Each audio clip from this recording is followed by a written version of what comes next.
Hey y'all, Gary here. Video games have come really far in terms of how much control you have in them, even down to what genitals you have and how you use them. For example, this video game right here. Press A to be gay. Well, don't mind if I do. What?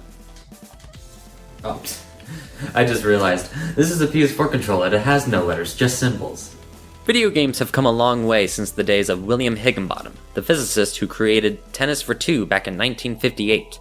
Highly regarded as the very first video game, it was simple fun for anyone who visited the Brookhaven National Laboratory.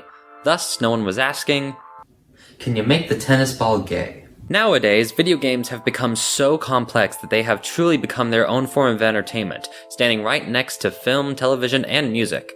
However, as they're becoming more and more accepted into the world of entertainment, they're also experiencing some of the backlash that other mediums experience as well.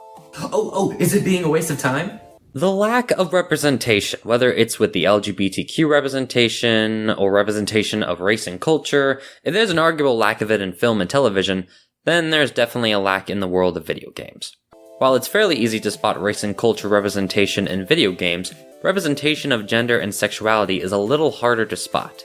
Despite that, it is definitely there. For example, the Telltale series The Walking Dead and Borderlands 3 by 2K Games. Both of these are prime examples of how representation of gender and sexuality can be handled in gaming. Clementine, the main protagonist for most of the Walking Dead series, ended up being bisexual at the end of the series.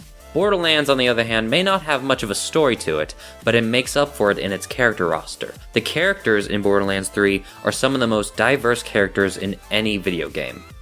It became even more diverse with its second expansion pack, Guns, Love, and Tentacles, the marriage of Rainwright and Hammerlock. This DLC featured a full-on gay wedding between two gay men, which is something not found in a lot of video games. Then you have games that have potential to include gender and sexuality themes. Forspoken by Luminous Productions, and the Horizon series of games made by PlayStation Studios. Both include female protagonists that have amazing potential to have wild character development. Horizon Zero Dawn came out back in 2016, and its sequel, Forbidden West, is slated for a 2022 release, same with Forspoken. Both of these games have everything going for them. Then you have games that have absolutely nothing going for them. Think any of you pussies can get this question right? Oh, me, I'm a pussy. The Guy Game by Top Heavy Studios, a simple enough trivia game featuring women on the beach during spring break. In the game, you, the player, and one of the female contestants are asked a trivia question. If they get it right, then good for them. If they get it wrong... Yeah, the Guy Game didn't do all too well. Even in America, its target demographic. It was panned heavily by both critics and gamers alike. And even those who liked it ended up no longer being able to enjoy it, since it's considered illegal porn. Huh? Yeah, it turns out one of the contestants that ended up showing her breasts was 17, ergo being too young to give consent. It might have done better if it weren't for that, but that's a big might. The Guy Game wasn't really anything to write home about in terms of representation. If anything, it was just for those guys who came home one day and said, Fellas, I am so horny.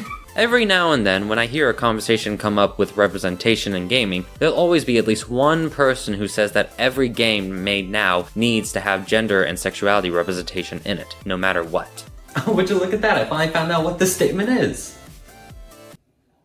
Listen, I'm no bigot, okay? I'll always choose more representation over less. However, to say that every game needs a little or a lot of representation is going a little far. It wouldn't make a lot of sense depending on what type of game you're playing.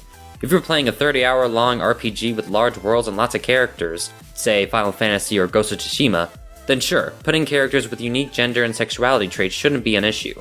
But if you have a fun breezy platformer like Mario or Kirby, then what's the point of putting LGBTQ characters in there? Story and character development isn't really part of those types of games. Just look at all the mainline Mario games. The story goes as follows. Mario and Peach are minding their own gosh darn business when suddenly Bowser shows up, kidnaps Peach, and it's up to Mario to save her. You'd think after so many years being kidnapped by Bowser, you'd think Peach would carry around pepper spray or something. I mean, at this point it seems like she wants to be with Bowser more than Mario. And honestly...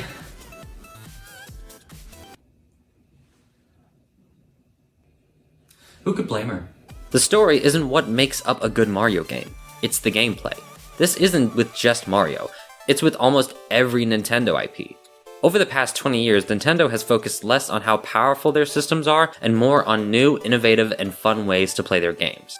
It's why the Wii did so well, same with the Switch. Nintendo has always put a focus on fun. There's a reason why lots of people refer to Nintendo consoles as the fun machine, because that's what Nintendo focuses on. Anyone who has a Nintendo console is bound to have a great time. Except for Wii U owners. Overall, I'd say that more representation on gender and sexuality is needed in the world of video games, especially in video games that would highly benefit from those representations. But not every video game needs that representation.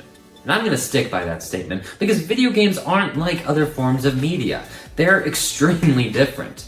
The bottom line for a video game is being an enjoyable experience, and that experience changes depending on what type of game you're playing. Now that we got that out of the way, do I think Nintendo should make Bowser gay?